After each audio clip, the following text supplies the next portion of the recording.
Back. Now, it is one of the most significant achievements by mankind, and it happened without anyone even knowing. NASA says that Voyager 1 has become the first man-made object to reach interstellar space. It began not with a roar, but with a silence so heavy it seemed to echo. When NASA announced that Voyager 1's last coherent signal had suddenly gone dark, the world seemed to stop for a moment. It wasn't just another technical update buried in the noise of the news cycle. It was something different, something that reached down into the deepest parts of us and pulled at the fragile thread that connects us to the stars. For nearly half a century, Voyager 1 had been our farthest traveler, our quiet ambassador, whispering across the vast black gulf of space. And then, just like that, its voice was gone. Think about that. Since 1977, this small, aging machine has carried a piece of us outward, far beyond the planets we can see with our eyes. It has been a companion we could never touch, but always knew was there, sending back faint signals that had to cross billions upon billions of miles to reach us. Those signals weren't just data, they were a pulse, a heartbeat of something human drifting where no human body could survive. And when that heartbeat stopped, when silence replaced the whisper, the loss didn't feel mechanical. It felt personal. NASA issued what they called a red alert, but it wasn't a warning of danger. It was an acknowledgement, a moment of stillness in which we collectively realized that something extraordinary had ended. Voyager 1 was not just a machine, it was a presence, a bridge between our small blue world and the infinite silence beyond it. Its silence now left us suspended in that same silence, staring outward, knowing the last strand of connection had finally snapped. For decades, Voyager 1 had been unstoppable. Engineers expected problems, expected failures, expected that one day the power keeping it alive would falter. But year after year, decade after decade, it outlived every prediction. That resilience turned it into more than a spacecraft. It became a legend, a symbol of endurance, of defiance against the darkness.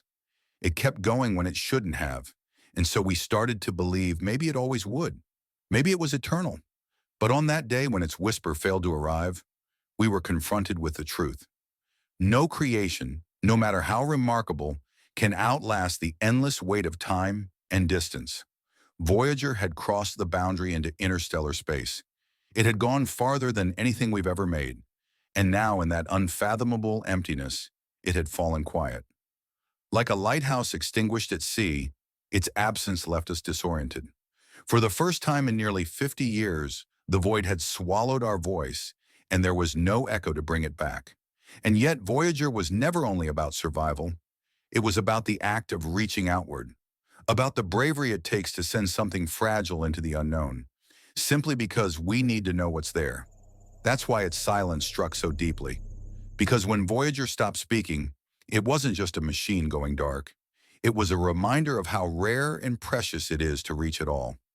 Inside its frame, fastened to its body, still traveling onward even now, lies the golden record, a disk of sounds and images, voices and music, carrying fragments of who we are. It was never meant for us. It was meant for whoever or whatever might one day find it. For decades, we've taken comfort in that thought, that even as we remain bound to our little world, a messenger carries our story farther than we can ever go. But now the messenger itself has fallen silent, and all that remains is the record, a voice that cannot return to us, only drift farther into eternity. There is something haunting about that paradox. Our story continues outward, but the storyteller no longer speaks. It's like sending a letter into the wind and watching it disappear, knowing you will never see where it lands.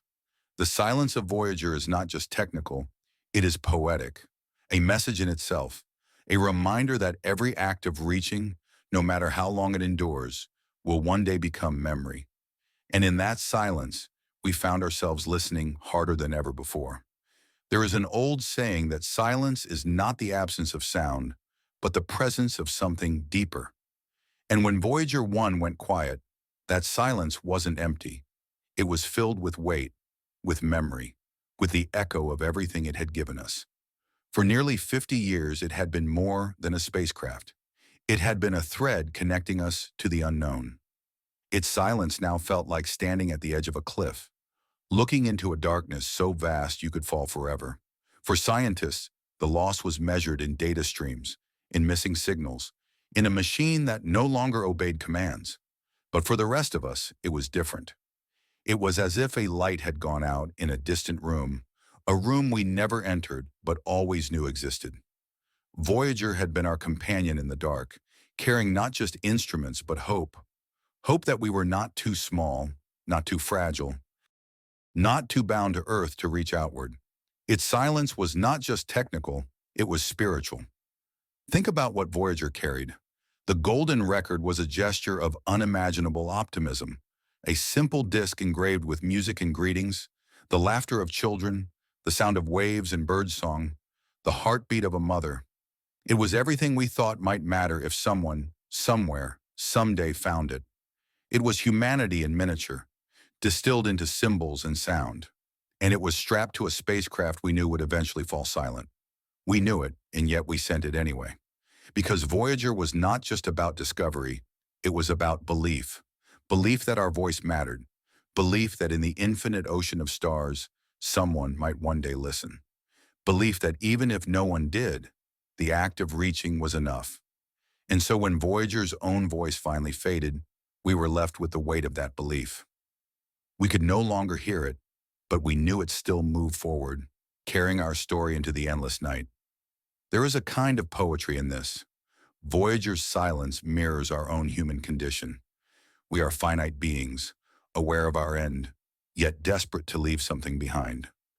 Every book, every painting, every whispered story passed down through generations. These are our golden records. Our ways of saying we were here, we mattered. Voyager was the purest expression of that longing. A fragile craft, no bigger than a car, sent to carry our essence beyond the reach of the sun. And now as we stand in the quiet it left behind, we are forced to confront what it really meant. Maybe it was never about what it discovered out there. Maybe it was always about what it revealed in us. That we are a species of dreamers, willing to gamble with eternity just to leave a trace of ourselves in the dark. Voyager's silence is not the end of its journey. It is the moment when we realize that the journey was never truly about the spacecraft. It was about us. But still, the silence hurts. It hurts because we had grown used to its heartbeat, faint and fragile though it was. We had come to rely on it, as if that tiny pulse from across the stars proved we were not alone in the vastness. And now without it, we feel the void more sharply. We feel the enormity of the distance between us and everything else. Voyager's silence is a reminder of how isolated we truly are, how small our voice is in the grand cathedral of the cosmos. And yet, maybe that's the gift it leaves us with, to remind us of the fragility of connection, to remind us that every signal, every heartbeat, every voice we can still hear on this side of the void is something worth treasuring.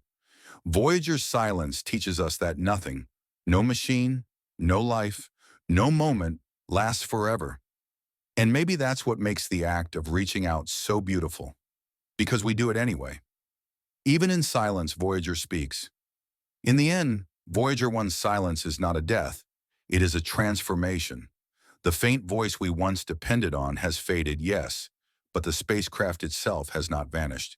Even now it continues to glide through the interstellar dark, farther than any human-made object has ever gone, farther than we can even imagine.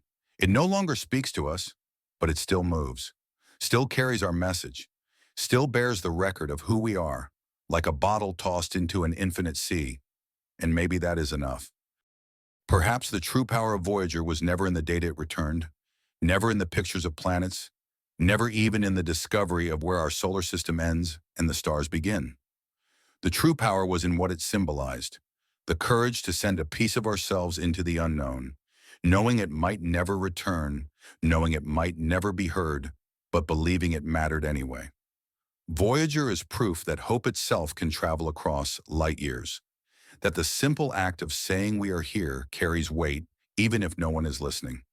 Imagine the spacecraft now, alone beyond the reach of sunlight, its body cold, its instruments still, its antenna pointed at a home it can no longer touch. It is surrounded by nothing but the endless ocean of stars. And yet, strapped to its side, the golden record gleams faintly in the starlight, untouched by time, waiting. Somewhere, someday, perhaps 1,000 years from now, perhaps 1 billion, another intelligence may stumble across it. They may listen to the heartbeat of a mother, the laughter of children, the sound of rain. They may hear our voice, your voice, my voice, the voice of humanity. And in that moment, they will know we once lived, we once dreamed, we once reached. And if no one ever finds it, then still Voyager has done its work, because the message was never only meant for them, it was meant for us, to remind us that in the face of the infinite, we chose not to stay silent. We chose to speak. We chose to reach. We chose to leave behind a trace of our existence, no matter how fragile, no matter how uncertain. Voyager's silence now stands as a monument to our hunger for meaning, our longing for connection, our refusal to accept that the void is all there is. It is both a loss and a gift. A loss because we can no longer hear the heartbeat we once cherished. A gift because in losing it, we remember how precious that heartbeat was. One day, the earth itself will fall silent. The oceans will dry, the mountains will crumble, the sun will fade. Long before then, Voyager will still be drifting, carrying our voice farther than our planet ever could. It will outlast us, outlast our civilizations, our languages, our stories. It will keep going into the night, bearing a fragment of who we were. In that way, it is not just a machine, it is our legacy. And so, when NASA raised the red alert, when the news broke that Voyager 1 had gone quiet, perhaps what we felt most was not despair, but recognition. Recognition that silence is not the end. It is the next chapter. Voyager has simply passed beyond our ability to listen, just as one day we will all pass beyond the ability of others to hear us. What matters is not the silence. What matters is the message that continues onward. And Voyager's message is clear. We are wanderers. We are seekers of the infinite. We are fragile, fleeting, mortal, and yet we dare to reach for forever. Even in silence, Voyager reminds us of who we are.